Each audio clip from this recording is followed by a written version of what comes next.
Hey everyone, last time we went through section 6.4, which were graphs of sine and cosine, but there are four other trig functions that we need to graph. So 6.5 is graphs of tangent, cotangent, cosecant, and secant.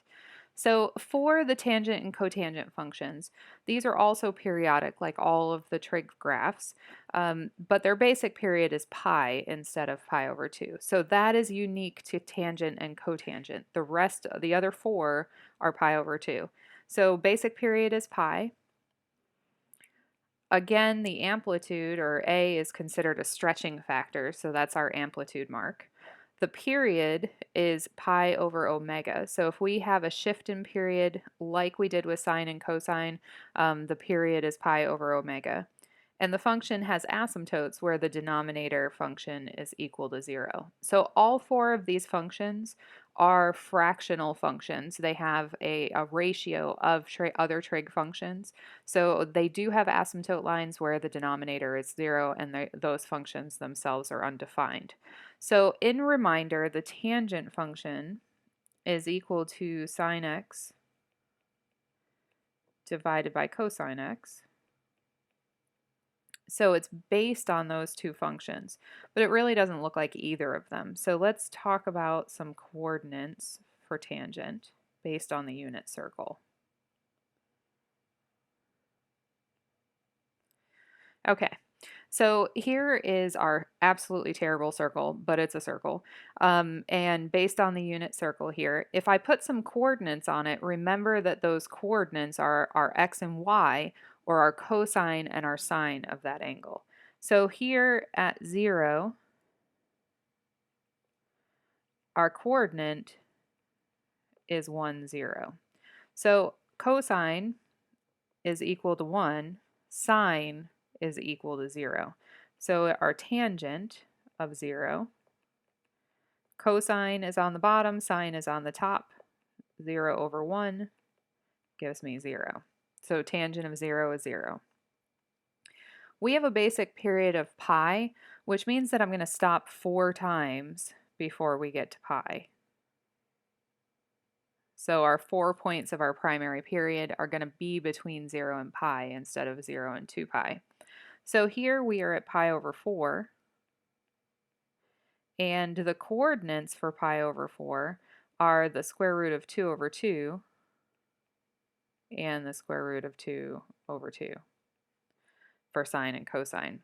So here, tangent of pi over 4 is equal to square root of 2 over 2 divided by square root of 2 over 2. So if I'm dividing something by itself, then I get 1. So the tangent value is 1. Now, interestingly, if I were to travel across the unit circle, this coordinate is the negative square root of 2 over 2 and negative square root of 2 over 2.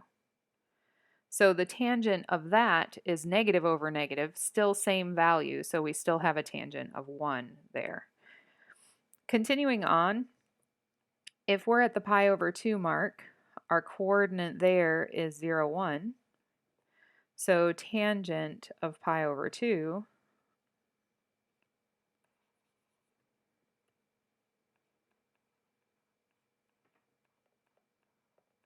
this time the 1 is on the top, the 0 is on the bottom, so it is undefined.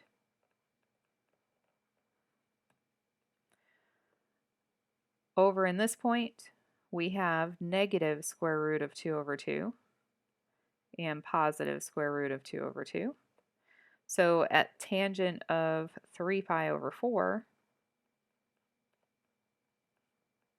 is equal to negative square root of 2 over 2, square root of 2 over 2 gives me a negative 1. And the last one we'll talk about today is the point negative 1, 0. Tangent of pi, 0 goes on the top, negative 1 on the bottom, gives me tangent of pi equals 0. All right, so things that we have seen are some of these points. I'm going to put in the hash marks for the points of the primary period. So we're based on pi over 4 this time. So pi over 4, pi over 2, 3 pi over 4, and pi.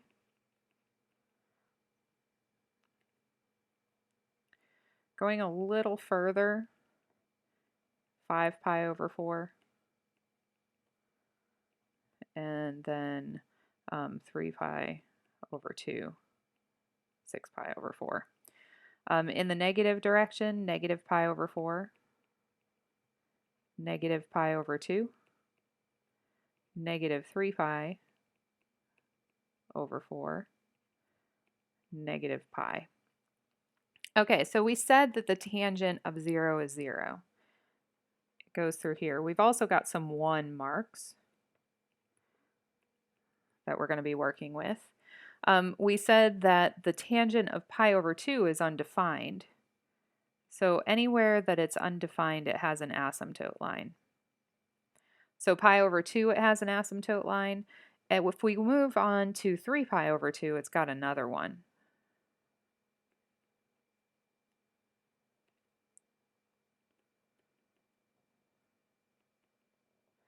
If we were to move around in the negative direction, has another one.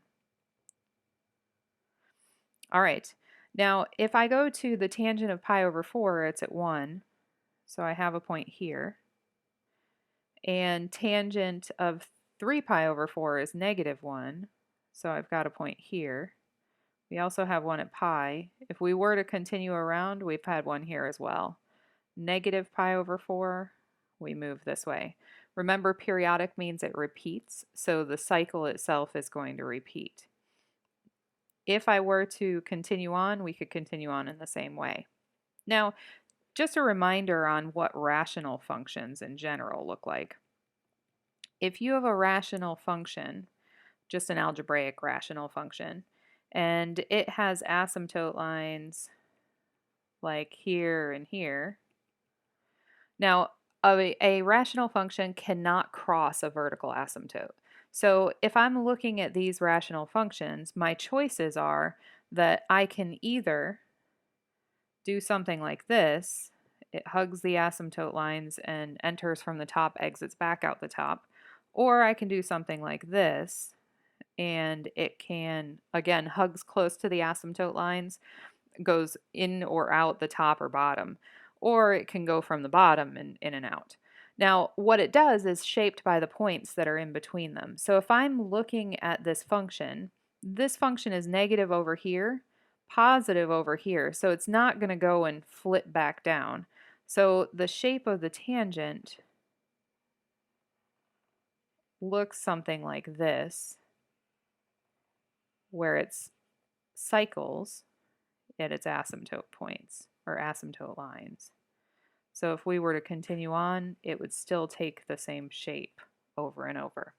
It's broken by those asymptote lines, but we have that curve that curves in and out. Now the cotangent is very similar, kind of flipped. So cotangent is our cosine of x over our sine of x. So just putting in the same points.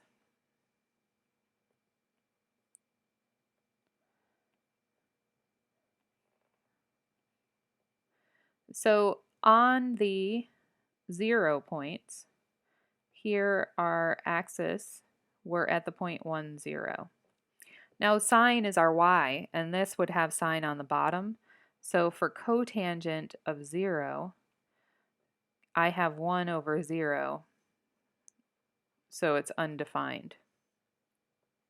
Cotangent of pi over 4, again, square root of 2 over 2 over square root of 2 over 2 gives me 1.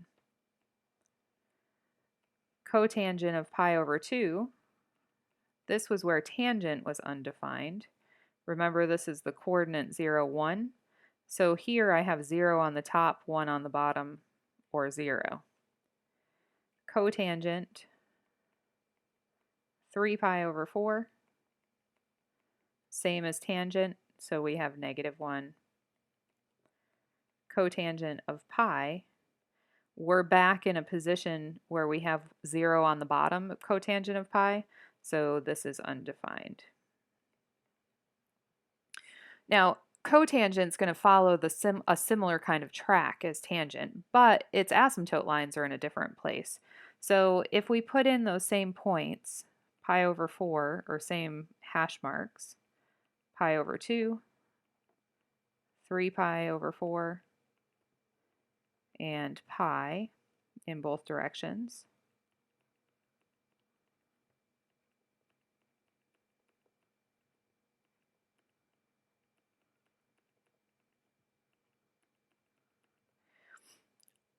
at 0 we're undefined. So we actually have an asymptote line right on the y-axis here. We're still going to have points at 1 and -1. At pi over 4, we are at 1. At pi over 2, we're at 0. At 3 pi over 4, we're at -1.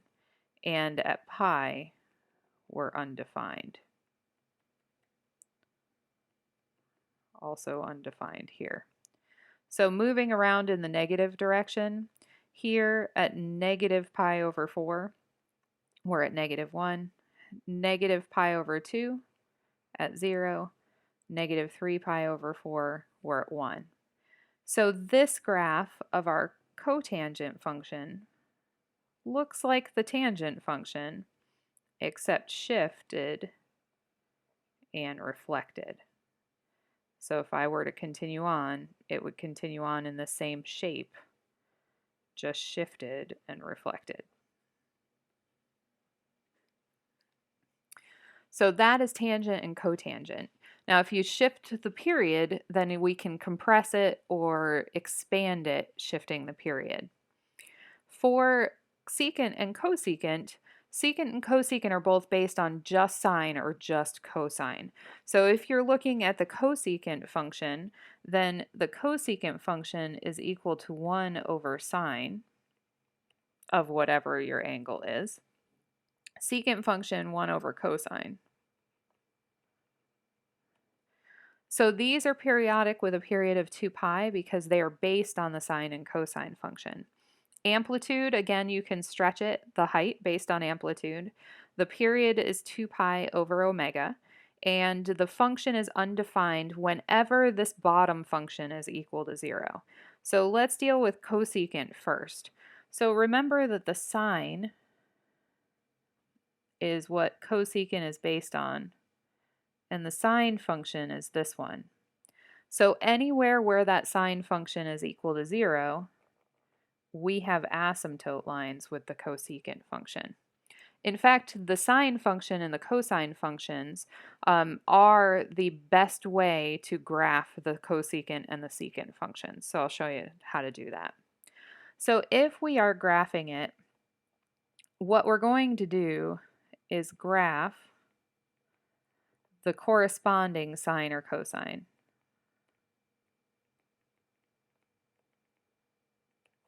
If this has a change in its period or a change in the amplitude, we would graph that in the sine or cosine as well. And then what we do is we plot in our cosecant graph based on it. So if I'm graphing sine, we start at 0, pi over 2,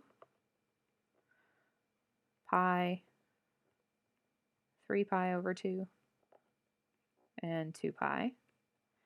Go in the backwards direction, negative pi over 2, negative pi, negative 3 pi over 2, negative 2 pi. So if we're graphing sine, sine is 0 here. We have 1 and -1. Gets to 1, gets to 0, -1, and 2 pi. So plotting this in, I'm doing it in a dashed line because really the sine function is not part of this graph. We're just going to use it as guidance. If we were to continue in the negative direction, here is the rest of it. So dashed line our sine function here. Now, anywhere that sine function is 0, we have an asymptote. So let me put in the asymptotes in pink. Anywhere sine is 0, this is a vertical asymptote line. Now, the cosecant function is the reciprocal of our sine function. Now, a reciprocal, what that means is every time the sine function gets large, the reciprocal gets small, and every time the sine function gets small, the reciprocal gets large. So if I were to draw it in, I'm going to draw it in purple. So the actual graph of the cosecant, it uses the asymptote line, so it comes in like with an asymptote, and then it goes to where it hits the sine function and then comes back out. So if I look in this part, for example, comes in from the asymptote line, goes to the point where it hits the pi over 2 and 1 and goes back out. So that little, almost looks like a parabola, is what the cosecant function is. Now over here, it's going to do the same thing, but it's negative. And in this bucket, between your asymptote lines, also negative. Here we're in the top part. So these lines in the purple, only the purple, are what is actually the cosecant function. Now looking at the secant function, same kind of process, except we're basing it on cosine. So the secant of x is 1 over cosine of x. So if I am drawing the cosine function is the one that primary period starts high, goes something like this. So drawing that in, we have pi over 2, pi, 3 pi over 2, 2 pi, and in the reverse, negative pi over 2, negative pi, negative 3 pi over 2, and negative 2 pi. We have 1 and negative 1.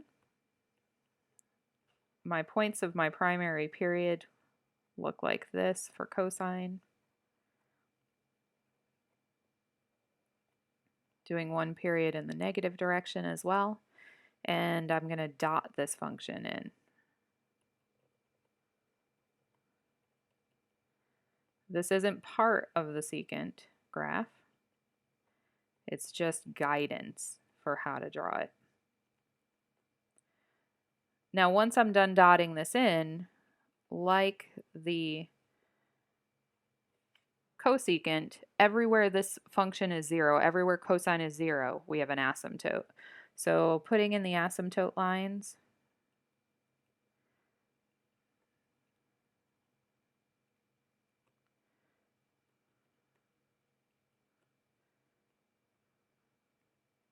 and if we were to continue it on, we'd see more. And then drawing the secant function in purple.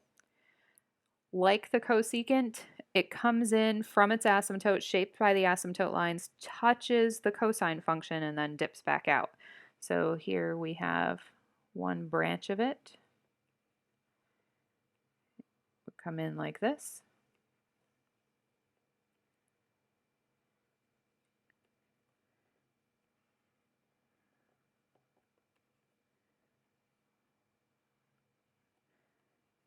And that's the last of the graphs. All right, next section we will be working on what happens when trig graphs get a little bit more complicated. So we'll be shifting not only the period, but also some phase shifts left and right and some shifts up and down. So we're going to be changing the midline. If you have any questions, reach out. I'm happy to meet, and have a good rest of your day. Thanks.